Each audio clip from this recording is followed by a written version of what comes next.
Bu dual pickup 60'lı yıllardan kalma. Mekanizması çalışıyor ama hiç ses çıkmıyor.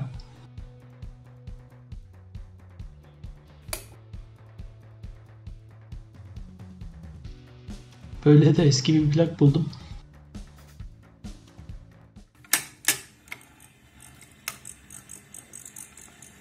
Söylediğim gibi mekanizma çalışıyor ama ses gelmiyor pickup'tan. Çok ince bir ses geliyor. O da iğneden gelen ses.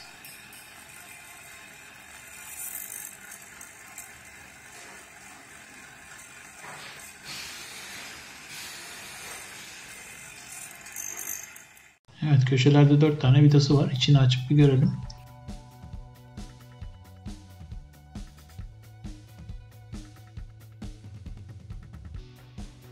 Pickup'ın içi de bu. 2 tane birbirinin aynı devre var. İşte besleme devresi. Ses ayarları. Evet, birebir aynı 2 devre. Lambamız.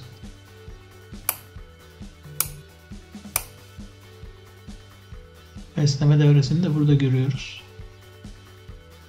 Doğrudan transformatörden devreyi beslemiş. Burada da 220 ya da 110 volt ayarı var. Burası da mekanik kısım. Şu üstüne dual yazan motor.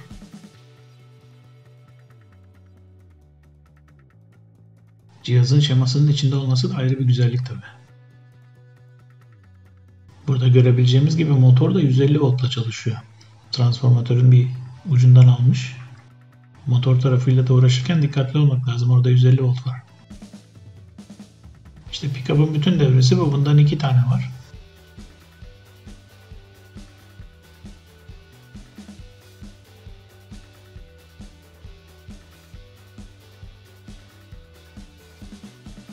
Hem silisyum hem de germanyum transistörler kullanılmış. Parçalar oldukça eskimiş tabi. Bu devrenin çıtırdamaması pek düşünülemez. Kondansörler oldukça eskimiş. Evet, elimizde iğne ve mekanizması var. Şu şekilde. Bu iğne mekanizması arızalı. Buradan hiçbir sinyal gelmiyor. Küçük bir ölçüm yaptım. Amplifikatörün girişinde. Bir ölçüm yok. Tabi maalesef oldukça pahalı bunlar. Bunların aynını bulmak zor. O yüzden internet üzerinden böyle ucuz bir tane iğne ve arkasındaki mekanizmayı buldum kristalli.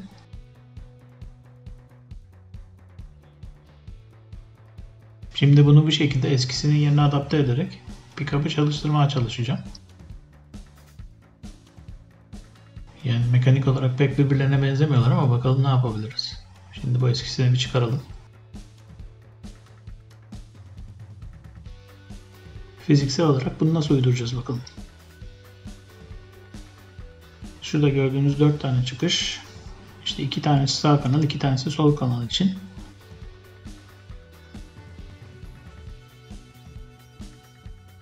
Bu şekilde yerine takacağız.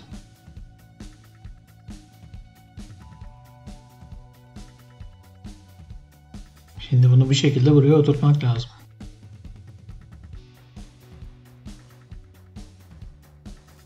Eskisi nasıl oturuyormuş ona bir bakalım.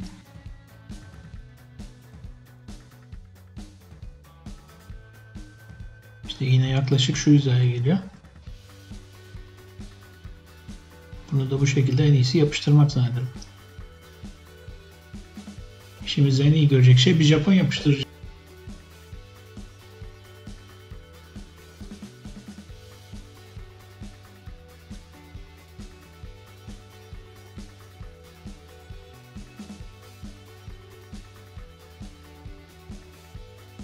Dikkatlice yapıştırıyoruz. Sanıyorum oldu, biraz bekleyelim. Yeteri kadar bekledik. Düzgün görünüyor.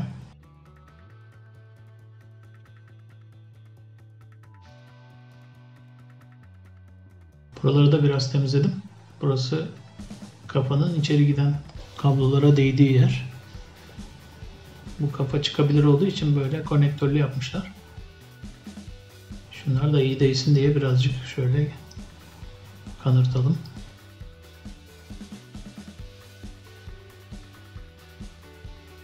Şu iğneyi bir çıkaralım.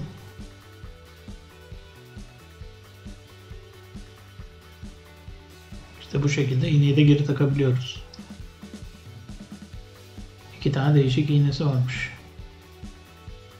Yine bu şekilde çıkıyor.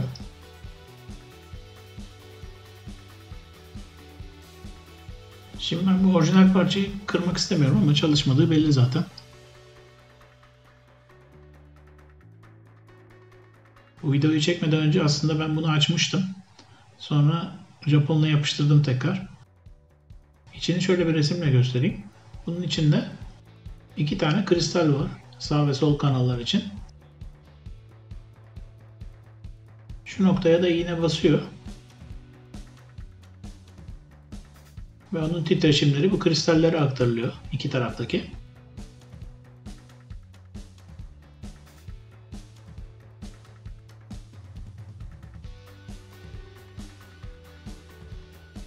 Kristaller de titreşimle çok minik miktarda bir elektrik üretiyor ve bunlar da sağ ve sol kanal olarak amplifikatöre gidiyor. Anlaşılan yıllar içinde kristaller gitmiş.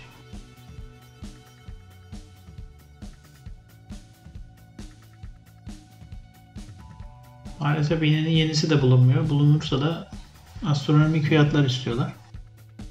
Yani şimdilik basit bir tamir için ben öyle bir fiyat vermeyi düşünmedim. Şu yapışkanı biraz daha kuvvetlendirelim.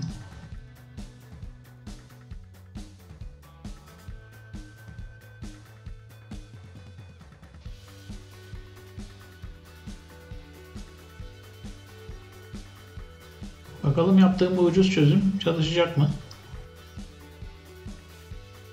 Şu kafa bir kilit mekanizmasıyla başlığa takılıyor.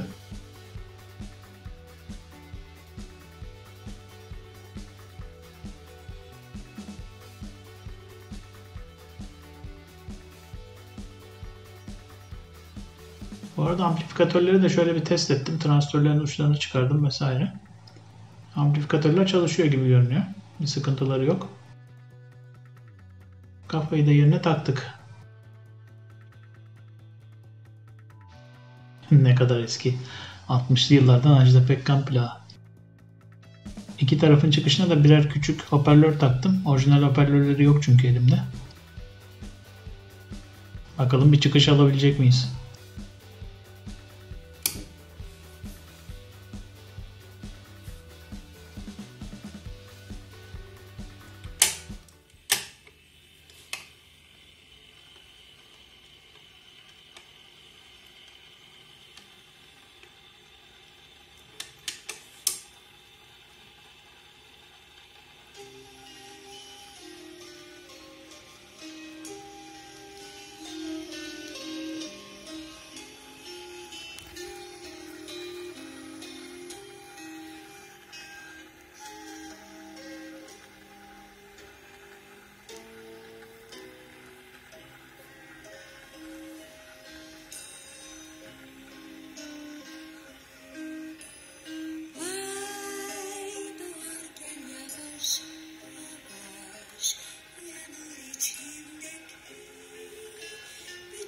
Eski duygular ısınırım içerken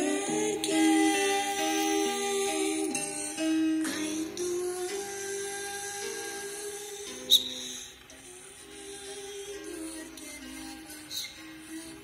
yavaş dolanır bütün. Bu arada mekanizma da olağanüstü gürültülü. Bunun sebebi de şu. Bu dönen diskin altında bir tane motorla diskin arasında bir parça var. Plastik. Motorun hareketini diske iletiyor. Videoyu çekmeden önce biraz mekaniğiyle uğraştım. Orayla da bayağı bir uğraştım ama maalesef oradaki sesi engellemenin pek bir yolu yok. Çok eskimiş parça. Yenisini de bulmak neredeyse imkansız. O yüzden sadece plan sesiyle yetineceğiz. Mekanik sesi duymamazlığa geleceğiz. Zamanında mekanikle bayağı uğraşmışlar. Kendi kendine plağın başına gidiyor. Buradan alıp plağın sonuna doğru koyayım.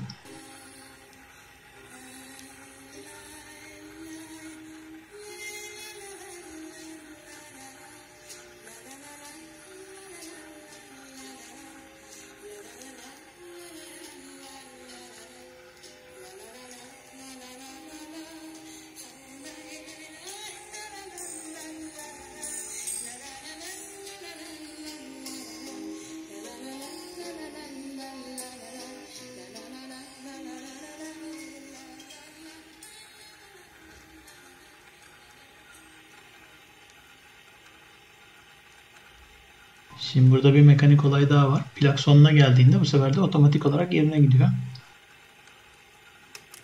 Bu şekilde.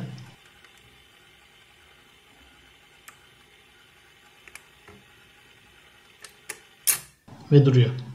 Evet, sanırım pick-up'ımız çalışır halde. Artık sahibi bu eski plakları dinleyebilir.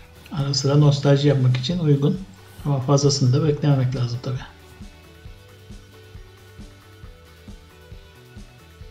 Başka bir tamir videosunda görüşmek üzere.